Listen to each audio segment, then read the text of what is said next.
Hey guys, I've been busy. I've been setting up basically a toy train set here. I've got this test platform. I've been performing experiments on these trains over here on the left, trying to figure out exactly how scheduling works, what the current bugs are, and then how to get around them. I've definitely heard things from other YouTubers and Reddit and the Satisfactory Discord and Q&A sections, and learned a few things. And some of them definitely help. Some of them can be improved upon to actually make them work more often, or possibly even all the time.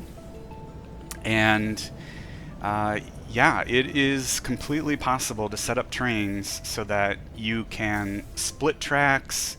You can have trains in a giant loop. You can have them branching off to back and forth train station setups where the train goes in both directions on the same track.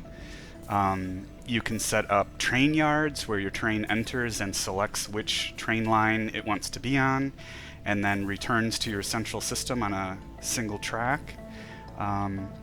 And I'm going to be setting up a number of YouTube videos. They're going to be very detailed. It's not going to be just like place a couple of stations down and connect them with track and a basic schedule. It's going to be step by step, and a bunch of tips and tricks that I've picked up on that seem to help. And these trains, I've had them running. I've had the game saved and reloaded. Which, by the way, is, I believe, one of the causes of one of the problems with trains. All of that's going to be detailed in my videos. So one video is going to focus on the things we've learned about scheduling. And I've had a number of different trains in test. These are the remaining 3 trains over here with these 4 stations. And have worked out something that, as far as I've been able to test, solves the unable to find destination issue with trains. And the train splitting, there's a technique to laying down the splitters and scheduling your stations using trains that go back and forth to exit a loop. And then, of course, there's kind of a different way of doing it, which I've created in the train yard, which I'll go through this train setup in this video. And then if you want details about either scheduling or train layouts, it's a detailed video. It's both basic and advanced, mainly because we don't have terminology for some of this stuff, so I had to kind of go through some of the concepts. It's a very long video. I did put a timetable in it, and we'll put a timetable in the description. So that you can zip around in the video and just find topics that you're interested in. But basically, I'm going to show you everything you need to do to set up trains like this and not have them bug out, not have them stop, not have them split. And if you use any of the techniques that I've got and you continue to have a problem, then definitely you can definitely let me know in the comments, but let the publisher know. I definitely have contributed to their bug fit page with some of these topics. But in the meantime, for workarounds for these things, check out my videos. So let's get into the demo of this station.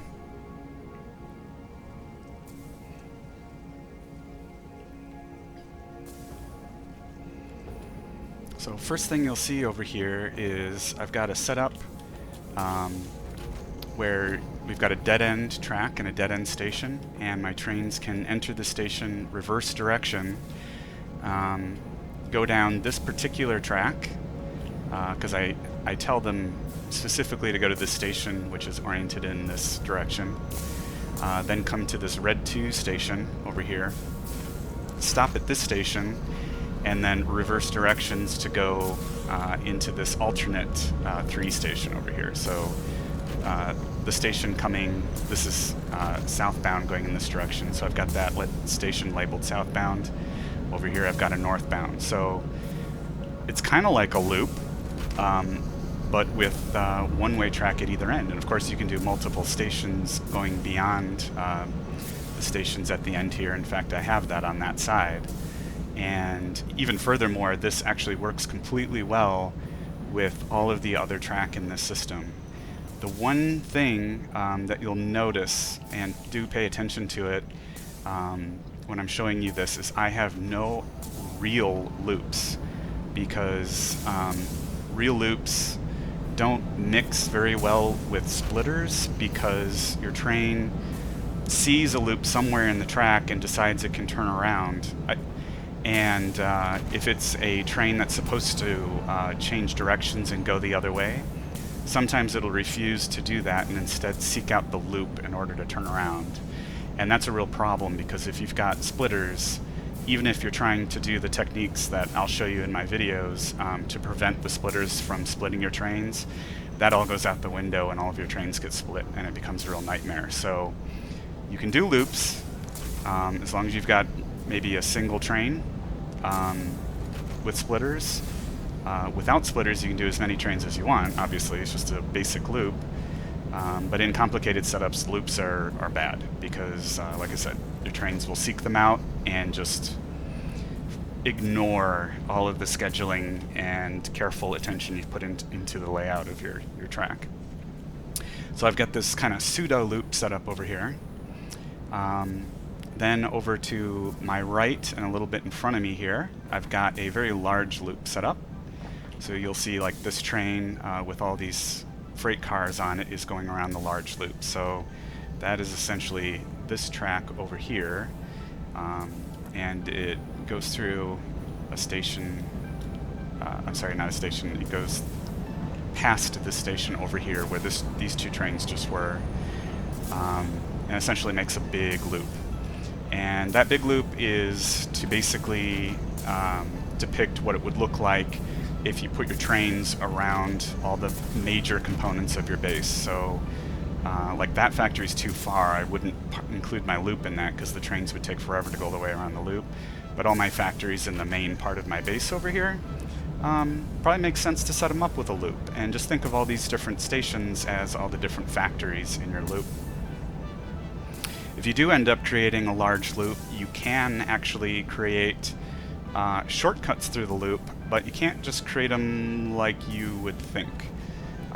This shortcut over here requires that the train enters into a station and backs out of it, and I'll go into that in my video about the techniques of switches, but backs out of it in order to use the switch, and that prevents it from breaking any of the other trains.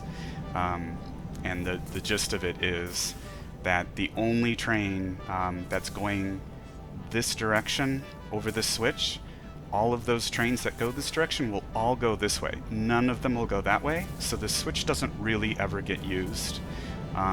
Think of it as like a permanent left turn, and then the trains coming from this direction, like this train going in this direction, they're just merging with the track and they don't care that there's a switch there at all. So that's kind of a gist of it, and definitely check out that video. Like I said, I go into a lot of detail about what does and does not work. But basically, you set them up this way and you won't end up with split trains. So anyway, the train is coming backwards, so we can't just join into this loop because it actually would be going backwards. So we've got a turnaround station over here. It backs into this station, changes directions again, and then comes out. And that lets you set up a giant loop, and maybe you don't want all of your trains always going around the giant loop, so you want kind of like a shortcut. This is one way to do that. And then over here in the background is my train yard. And so this track right in front of us is part of the loop, and you'll see I've got an entry point where the trains, well, essentially this is, I guess, the entrance to the yard. So this is the entry point to the yard, and the trains kind of move back and forth until they get to the appropriate station, and these stations represent entire train lines. You could put lengths of track that span all the way across the map if you want off of these. There's a couple of rules you have to follow, but you know, it's just one more thing that gives you some flexibility. It works a lot like it's kind of a compact but more complicated version of what I've got going on in two other places. Over here, you'll see this track is part of my loop, and this train is on that loop. But this train right here, well, I thought it was going to be a different train. But anyway, a train can stop at this station and back up into this section of track. And essentially that allows all of these stations to be accessed by all of the trains on this loop. So that's a basic way of splitting off your loop, but you can see the trains all on the loop all cross over this splitter in a single direction, so they never get split. They can't actually use the splitter. Only trains that back in this direction can use the splitter, and they'll all go in this direction, which is a right turn from their perspective. So they all make this right turn. They can go anywhere to any of these stations, and then as long as they back out and go back to this station, and then are programmed to go to a station in the clockwise orientation in this loop, they'll resume back into loop function. And that's a safe way to put splits in your track without splitting your trains. And you can see I've got another example of that back here, where this is my main loop, and I've got a split, and then there's a number of stations on a back and forth train over here with a dead end station in the corner. So, and let me just kind of give you an overall view of the train yard, and then I'll start shutting down some of these trains so that it's not so chaotic. Literally I've got, I don't know, 6 or 7 trains all running on this track, and it can get really chaotic when you're trying to show particular lines. So this is the meat of the train yard over here, where you can see this train is coming from one of the train yard stations and essentially rejects it and says, I don't want to be on train yard, which is a train line A, like that other train did. It went off in the distance. So it rejects it and backs out of it, goes around this loop of track, and then enters into another station. And this particular train doesn't want train yard B either. It actually wants train yard C, which is over here in the corner. So this sequence of the trains entering and then backing back out of the stations allows them to select which train line they want to take. And then with this setup, sometimes, and I'll show you exactly how this works, you can have the train line be a dead end and the train back out and return to the rest of the loop. And then other times you have to provide a full loop for the trains to come back. And as we look at the different lines, I'll show you where and when you need to do that. So let me take a little break here and shut down all but one of the trains and start showing you all the different paths that these trains can take. Alright, I'll be right back. Okay, I've brought all the trains to a stop except for this one. Now this train here with all these train cars on it, this one is just programmed to go around the main loop, so this is probably the simplest train I have. So we're going to stop here at loop B, and you can see I've got all the train cars attached to this guy. So part of the tips and tricks that I share in the layout planning is that when you do a loop like this with all these little branching train lines coming off of it, the loop has to be unidirectional. So this is a clockwise loop, and this particular train only goes on the loop. It doesn't take any of those branching paths, so it can be a one-way train on a one-way loop. So there is no rear engine on this train. So in that respect, this is the unique train in this test system. I mean, with this kind of setup, you can do as many trains on the loop all going in the same direction as you like, skipping whichever stations you want. So with this particular train, the schedule is very simple. It only goes to 2 stations. So it goes to the station that we just came from, which I believe was station B, and then also station C, and that's it. So actually, as soon as we come to stop here, I can show you the scheduling. It is literally that simple. So it just goes back and forth from B to C. So this would be a train that would be, I don't know, in your base or a heavy populated part of your map where you're trying to transport goods between two different factories or two different mining nodes or what have you. But yeah, pretty simple train. So we'll just finish the rest of the loop over here. Just to do a quick turnaround. So there's the train yard on my left and the main loop over here on my right. And so I'll share a couple of the rules with you. So like I said, the main loop has to be a single direction, and then all of the trains that go in that single direction on the main loop, they should not encounter any switches. And so like this switch does not count because we're not using it as a switch, it's backwards. So we're actually just merging with that other track from this train's perspective. And as long as you do that, a switch can't ever split this train. So it's a perfectly safe loop for this train to just travel around in forever. In fact, it's so safe that you don't even need scheduling on this train. I mean, you do if you want it to actually stop at any of the stations. But in one of my other videos, I demonstrated the kind of runaway train.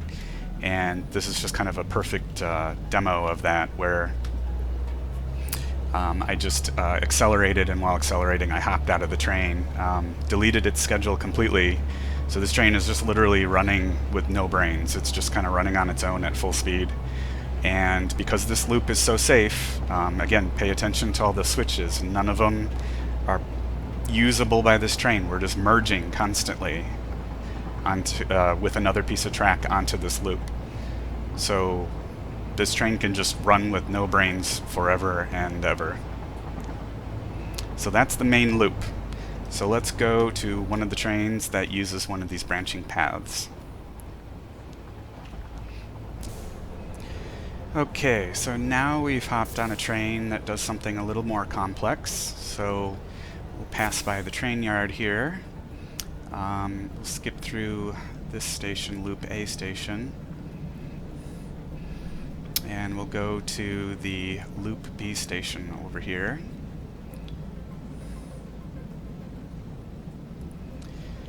And so this train is demonstrating a simpler concept of being a train that can part-time be on the loop, but also part-time branch off onto one of the two-way train lines, which is going to be the one with these test stations over here on our left. And that train line is a two-way where the train will go in. I only have it going to this red 2 station, although it could go to any of those stations, and then be able to reverse and back out of it and then resume on the loop. So we'll see that happen right here. So our train is going to come to a stop. Now it's important to note that your train has to be shorter than the length of track between the station and the switch. Being that this is just a demo, I don't have a lot of space, so my train doesn't have any freight cars on it right now. I think the game actually forces you to put that length of track a certain length, which allows for at least one other car, which is handy.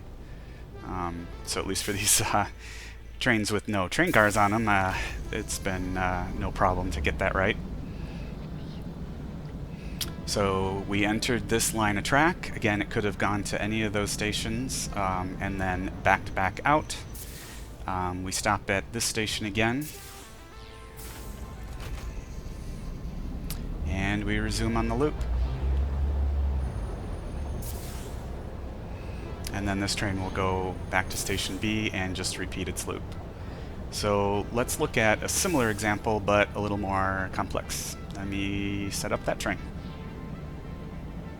Okay, so now we've got a train that does go around the loop, but as you can see, we just reversed out of station B and actually used this switch to make a left turn, and we are going through the shortcut through the center of the loop, and I'm on that front engine train that was in the station, and as you can see, because we reversed out, I'm now on the caboose side, and that would have made our train backwards.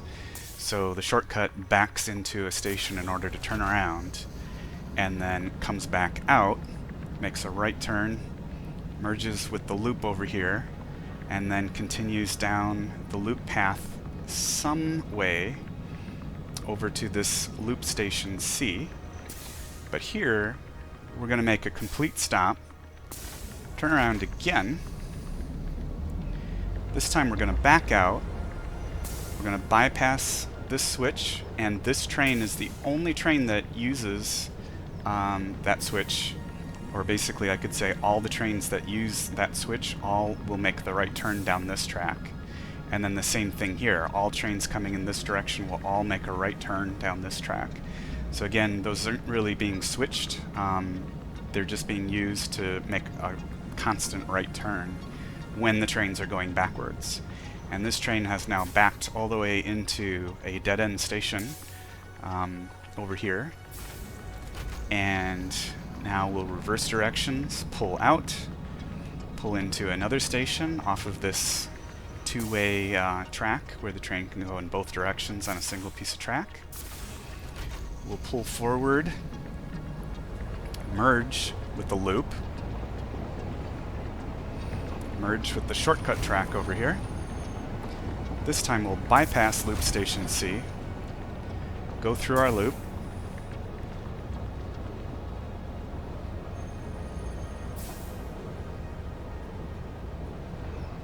and then we'll return to station B, where then we'll back up and go through the shortcut track all over again.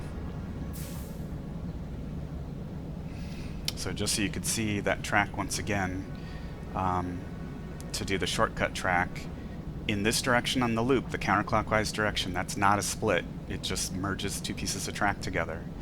But then this train stops at this station and reverses.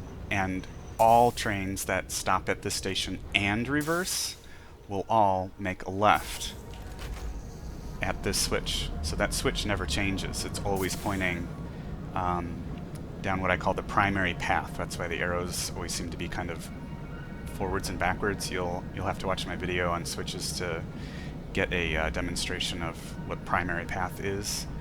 I think setting primary paths for like these dedicated left turns and things helps, but I don't actually have proof of that, so I'm not sure if it's helpful, but it's good to at least understand what it means when arrows point a certain way. So this guy's now just merging on that switch. It's not acting like a switch. We've gone through our shortcut, and at this station the train is going to reverse and go back into that two-way track off the end of the loop over there. I just realized I didn't show you the schedule, so I'm going to try to edit this in as smoothly as possible. So just so you can kind of see when we started that demonstration, or maybe I'll edit it before the demonstration so it makes more sense. We're going to start off at station B. Loop B to shortcut is a train station facing in the opposite direction. I don't know that these are necessary, but just to be safe, I put a train station in the opposite direction for most of the stations, so you're going to see that a lot. But it does work without them, so for simplicity's sake you might want to just leave them out. But anyway, it started off at station B. It went backwards in order to get to shortcut in. This is the reverse of that shortcut out. And then it was programmed to go to loop C. So let me run over there and show that to you real quick. So we have station B, and then the only way for the train to get to shortcut in, which is that reversing station over here on the shortcut path, is to reverse directions and then take this bit of track, and then after it goes into the shortcut in, the train is programmed to go to loop C. So then it backs out, makes a right, merges with the loop, and ends up at loop C. So let's look at the next bit. Let's see. I am looking at this train. Okay, so the next bit is after loop C. It goes to the leg off of loop B in. This is the reverse of that. And then the other station off that same track, and it's just called leg off loop A. So those are the two stations on the two-way track off in the distance over here. So after the train stops at C, it's told to go leg off of loop A in. So it reverses directions, it makes the right turn from its perspective down this track, it makes a right turn at this switch every time. All trains that go over that switch make a right turn. We skip past this station at first, we go straight to the dead end, to the station that's facing in the opposite direction of loop C. So we essentially made the two-way track with opposite direct facing stations on either end. So we come off to this leg off of loop B in. Then for safety, I programmed in this station so the train would automatically reverse, and then go to leg off of loop A. And then the next station is actually loop B, I believe. Let's double check that programming. Oops, wrong button. Gotta enter the train first. Yeah, so after leg off of loop A, it's gonna go to loop B and then go back to the shortcut. So this train is going to automatically drive around the loop, as long as I didn't stop it by jumping in. Bypassing loop A, yeah, it's gonna come to a stop here. So let me jump out and return to station B. So that's how the programming, the schedule looks on that train. Okay, so that's all the demonstrations I have of the trains on this loop of track. So let's look at some of the trains that use the train yard off in the distance over there. I'll set up the next train. Okay, so the next train line we're going to look at is our train yard A train. So this is a train that can go in and out of this loop, exit into our train yard, and then take the track that protrudes out of the back of train yard A over there. So I'm currently in the engine of this train, so I'm going to hop out so it starts driving. We're not going to go too far into the loop on this particular train. I will show it with the other trains. We're just going to stop at the loop A station here in the loop. Then the train is going to reverse directions. Now I'm going to keep standing on the engine, the front train that entered loop A over there, to keep the orientation of the train clear for you guys. So as you can see, we made a left and then a right, and then we merged onto some track over here, and then we entered train yard A. Now this is the train for train yard A, so we're going to continue down this path. So I've actually set up this little piece of track here, and it merges with train yard C, and you'll see why in a second. But as you can see, in the direction that we're going right now, the train is actually going backwards. I'm still standing on that head engine, which is actually the caboose of the train at this moment. So before we can enter the loop, because if we went straight forward, we would just enter the loop, but our train would be reversed, so any cargo stations we had at that train station wouldn't line up every other time the train went through. So we have this reversing station over here, and I'm just going to walk forward a little bit. This really beautiful view over here. That's kind of cool. And it exists literally for the train to essentially back into it and then come out going forward. You'll get a better look at the switches on the other train lines when we go through it again. Right there we merge with the rest of the loop, and we come right back to the loop A station. So let me kind of run back here so you can see what's happening. The only way trains can go there is left, and the only way trains can go here is right, and then this is a merge. So any train on the loop going in the other direction is just merging with those two switches. So again, those switches never get used. They just make a single turn for all trains, or they're used as merges. And then same thing up here with this switch up here. We always just merge with this track coming out of train yard C over here. So that switch actually never gets used because no trains go in the direction of that switch.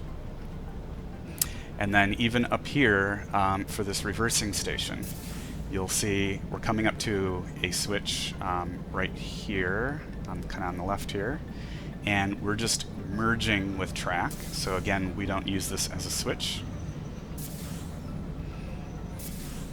We enter into the station.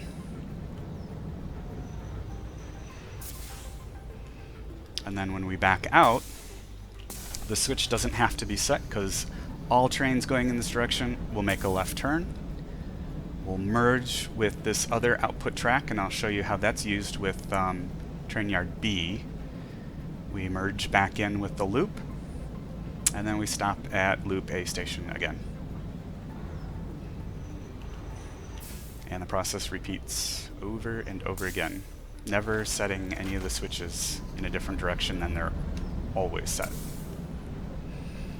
Okay, let's hop on the train for train yard B. I'll go get that set up.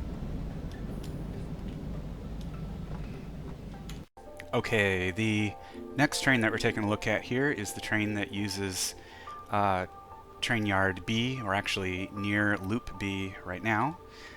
So actually, if we look at the schedule, loop B is the last station. We're going to go to loop A, which is how we get into the train yard. We're going to pop into train yard A, but then back out of it and go to train yard B, and then exit the train yard going back to station loop A, and then traversing the loop back to where we are right now, which is loop B.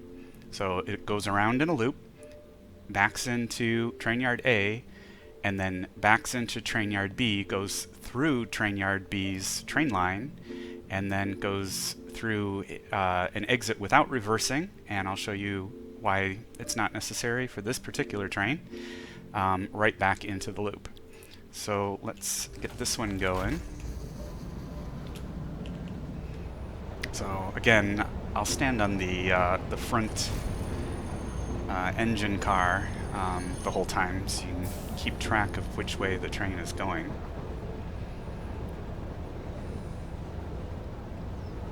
So this particular train is like, picking up something at loop station B, which is in the loop, but then needs to take it down train line B here in the train yard, which is that middle station. So we'll see how that's accomplished. So we've already picked up our cargo. We go around the loop to loop A station here.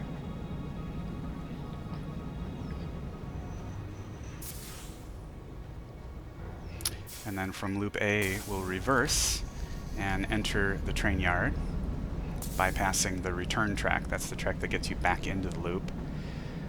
So we enter the train yard, and we will enter train yard A station over here. But we want train yard B. So now the train's going to reverse directions, and this becomes the front engine again.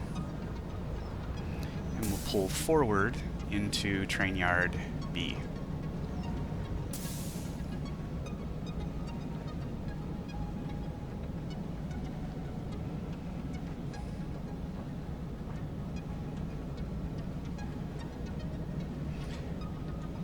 So as you can see, I'm still standing on the front engine here. So we are essentially moving forward at this point. It's because we did the back in train yard A station, which reversed the direction of the train for us. So now when we exit, we take a different track, and this track bypasses the reversing station over there, because we don't need to turn the train around. We're going forward already. So this train is programmed just to go straight to the loop A station over here. So we merge back in with our main loop, and after we stop at the loop A station, it will continue on and go to the loop B station, which is where we started. And that's how that loop works. Okay, and let me show you the train yard C train. Let me get that set up. Okay, the train yard C train has a schedule that looks like this. It starts at loop A, which is the station I'm standing at, zips around the loop to the loop D station, then returns to the loop A station, jumps into train yard A, train yard B, and then train yard C, and then does the reversing, and then ends up at loop A again. So let's catch this train before it takes off. And again, I'll stand on the front engine train here as we zip around to the loop station D.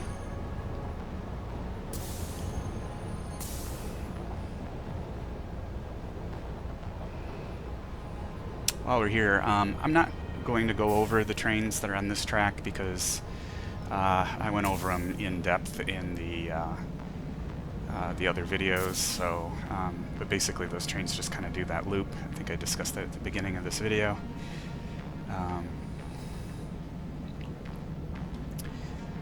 And don't really want to go over it all again. That's really for testing the scheduling.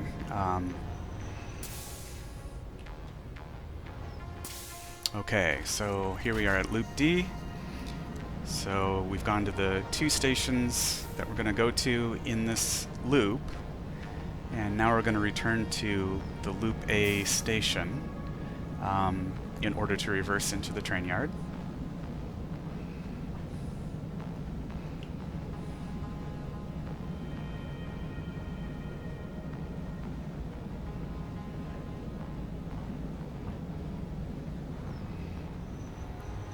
Alright.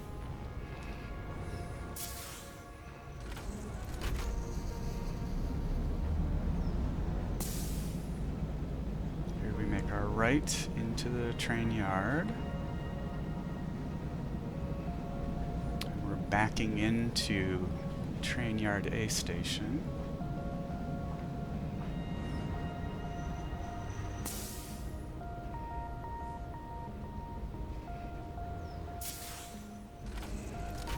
Turn around, pull forward into train yard B over here.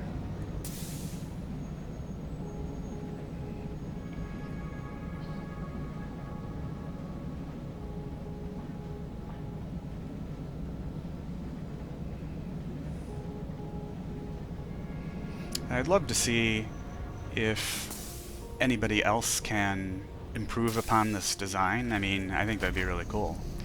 I don't mind at all, and I'm sure it could be improved upon a lot, especially aesthetically. I tried to make it compact. Just keep in mind you got to keep the length of track between the station and the switch long enough to accommodate your entire train. In my example here, I could accommodate 1 extra car, but my loop A station, there's not enough room over there for an extra car, so I wasn't able to put any of them in. So here we are at train yard C, and this time we pull through. We could hit any number of stations on the train yard C track. I set it up with a return loop, and I'll show you the back and forth method that could be used on this particular train yard and why we can't use it on the other 2. But as you can see, I'm supposed to be on the front engine, and we're actually going backwards. So the odd numbered stations, so in other words train yard A and train yard C, both require a turnaround so that we end up going forward. So both of those stations end up at my reversing station over here. But now we're moving forward. So this is where we started the journey, with the train coming into loop A and then zooming around the track to loop D. So that's its basic path. So let's run back over to train yard C over here, and I could show you the other thing that you could do.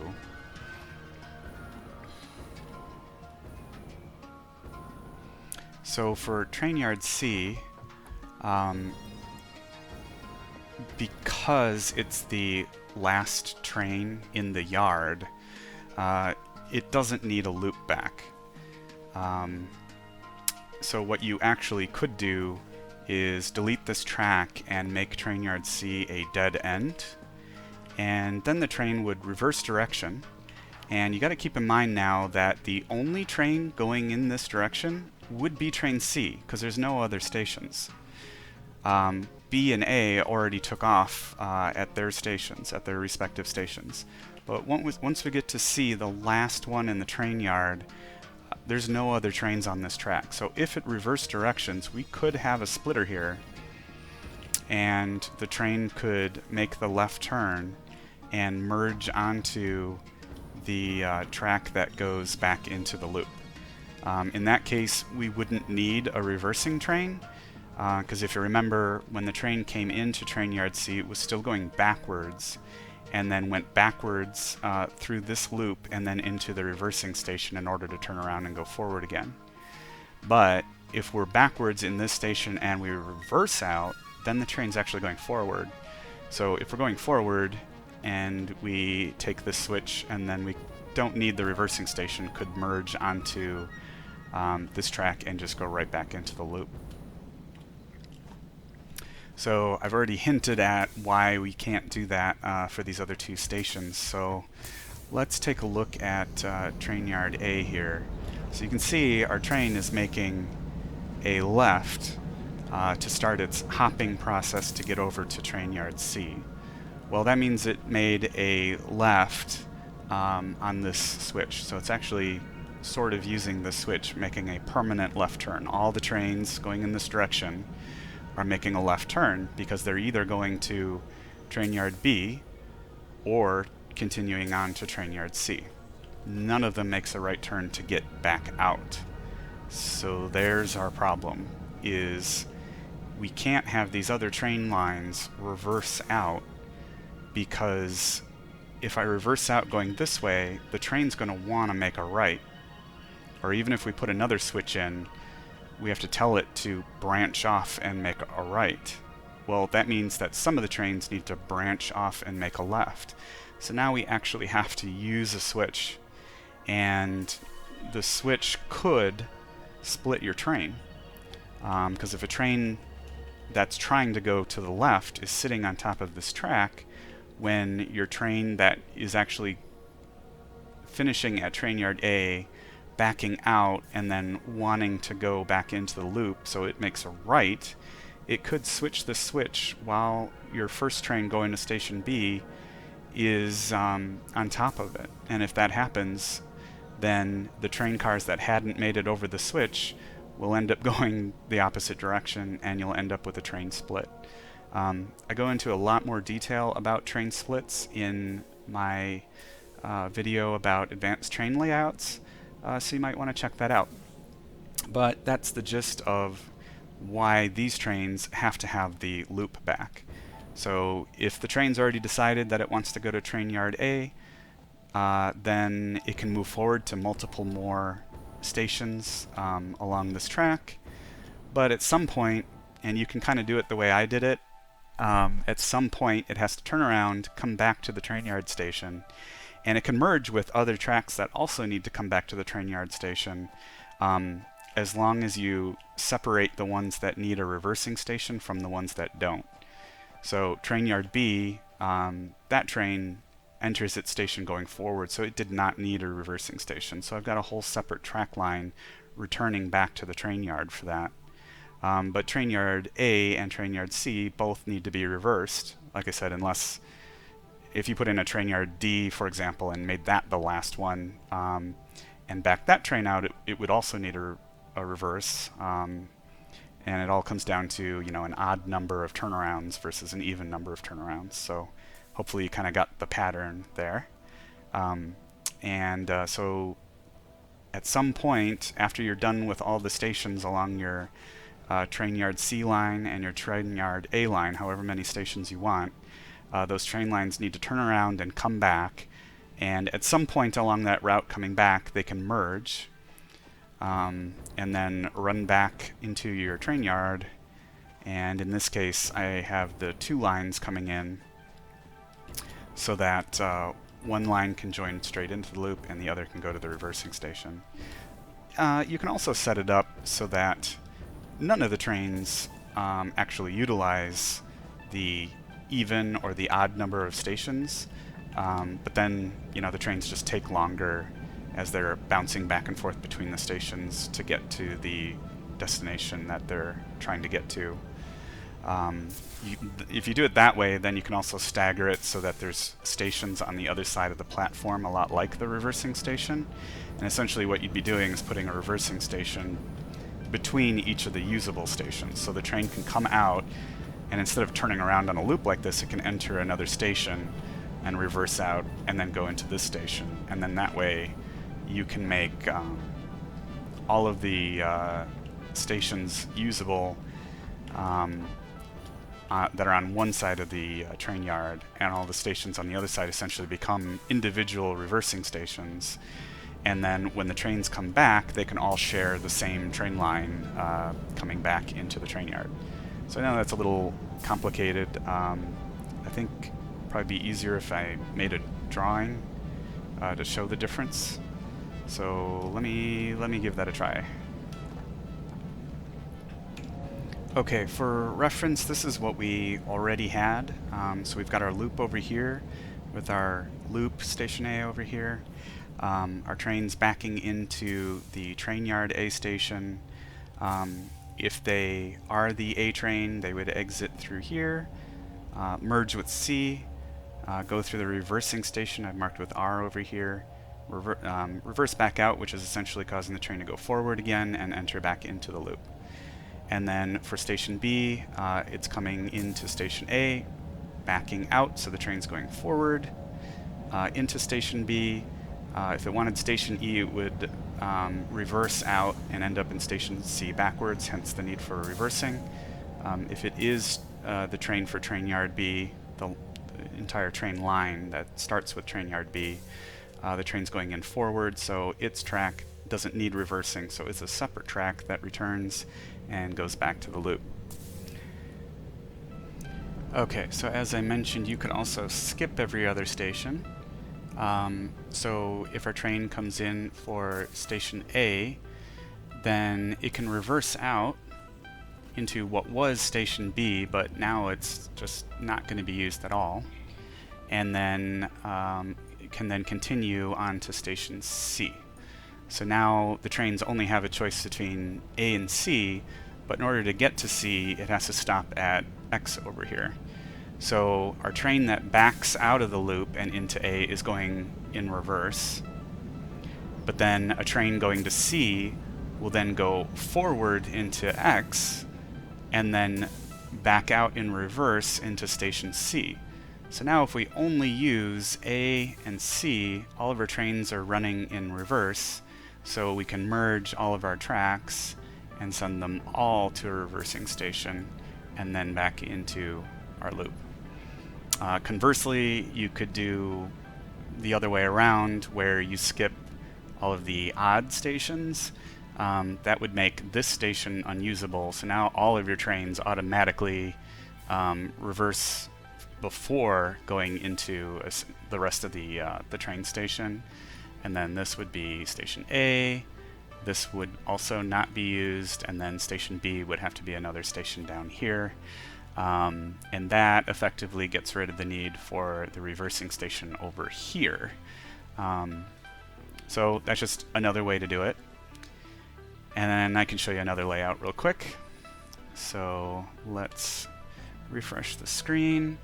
Let me draw the loop again, and we'll put in our 3 yard stations over here. And this time I'm going to set it up with 3 reversing stations. So the other way you can do this is your trains back out of the loop and into train yard A.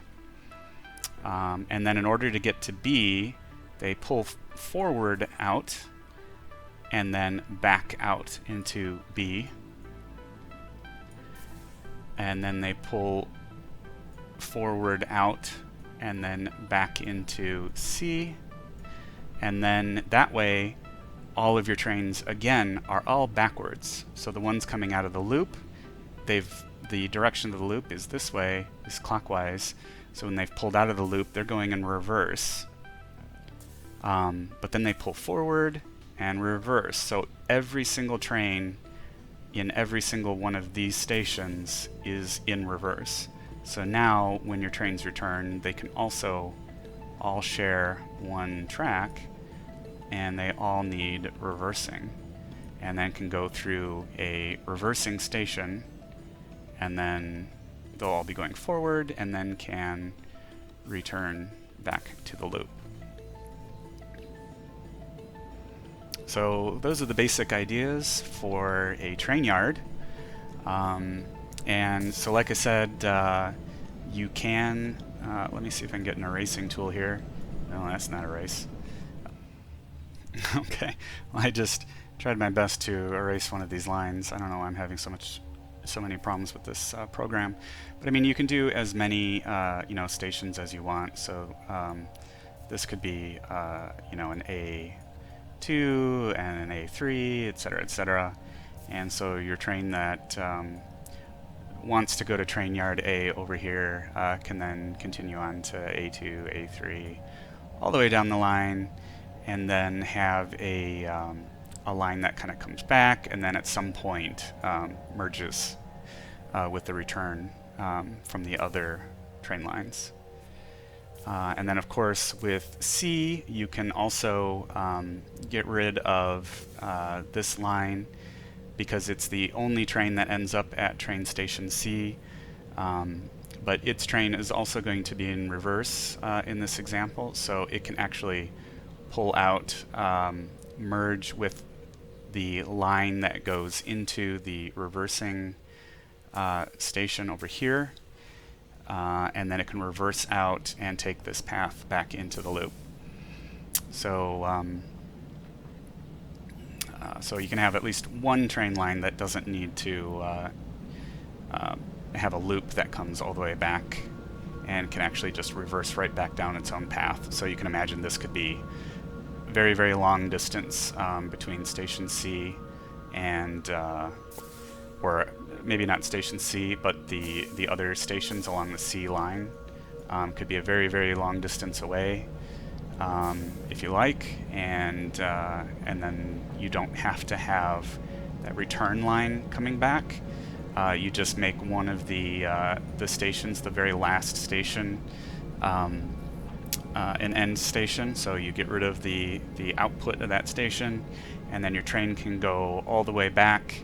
I'm not trying to connect it with this train line. Go all the way back into C, and then pull back out of C directly into, well, first merging with this line, and then directly into the reversing station. So essentially, kind of drew this funny. This merge, all of these trains are going this way, all of these trains are going this way, so this is just a merge. And then over here, on this side of that merge, you want the switch that allows the trains coming back out of the station to make that left turn. So all the trains coming out make this left turn. So I think that order is pretty important. You wouldn't want the trains going over this the wrong way unnecessarily, because they could get split. But if you do this first, then all trains over here are all going this way across this switch. Hey, I'm actually jumping in while editing this video. Realized that there is another cool way that you could do this. Effectively leaving all of these stations kind of as is, and having all of the train lines be two-way. Let me see if I can draw this real quick. One second. Okay, I'll try to go over this pretty quick. So, kind of the same concept. Your trains can go into train yard A, can get to train yard B by backing out, making a left turn, going into a reversing station over here, and then backing out again and going into B. And then I'll just quickly draw the others in this scenario. And this is a dedicated, well, this is like the final reversing station. So these are all kind of reversing stations. So, you know, you can call them R1, 2, and 3. So if you've got a train that goes into train yard A and continues on to other A stations down its line until it gets to A3, which is the final station, the train could reverse directions without having any output track, could reverse directions, come back all the way essentially to the train yard station A, and then you could tell it to go to R1, and then train yard B, and then R2, and then train yard C, and then finally R3 over here. That's a really sad looking 3, but I think you get the idea. So now your train will spend a lot of time bouncing forth between the stations, but actually the convenience might severely outweigh that, because you know, this could be a you know, a 5 or 6 kilometer stretch of track in game, and now you don't have to build a reverse track at all. You just have it come all the way back on that same piece of track, do a little bouncing back and forth between a few stations, and then end up in a reversing station, which then allows it to join back in on the loop. You know, and then you can have other examples over here, you know, B doing the same thing. In this example, with a reversing station between each station, all trains are going backwards. So, you know, you could do a combination of things as well. So essentially you could bring this track back in a loop if you wanted. It's also going in reverse, so it just needs to join up onto the track that leads into the reversing station. You know, or you could have it reverse and bounce back and forth just like A. And then the same thing with C. I mean, you can have C go off onto, you know, a number of other stations down C, and then maybe you want it to, you know, again, bounce back, go all the way back to train yard C, and then program it to go to reversing station 3, where it reverses and then can join the rest of the loop. Or, you know, you can put it in a loop and have it just move forward and connect with B. Either way. So that gives you some flexibility. So I guess you don't need the track, the loop, to bring the stations back, as long as you follow the path. So once it comes back to A, the only path it can take is going to the left. Do not allow it to go to the right, because then you're using this as a switch. And, you know, it's this set path that causes the train to kind of, I don't know, seesaw down this set of tracks so that these switches never get used. They're just merging over them and then making a permanent turn, so that you know, your trains can come back, just kind of complete the cycle as if they were a train going to train yard C, but then instead of going down to the other C stations, you just reverse it immediately and send it right to the reversing 3 station over here, and you're done. So just wanted to throw that back in, and I'll send you back for the conclusion of the video. Yeah, I'm sure that made it as clear as mud, but for those interested,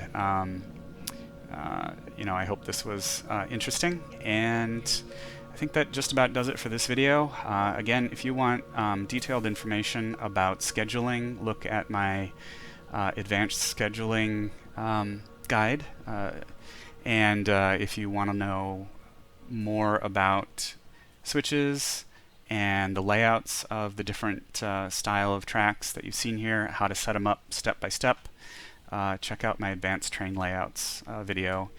That might actually even come out after this video, because it is taking forever to render on my computer. I am using the wrong video editing software for 4K footage, and it is literally taking 10 hours plus and causing all sorts of errors. So hopefully I can get that video published pretty soon.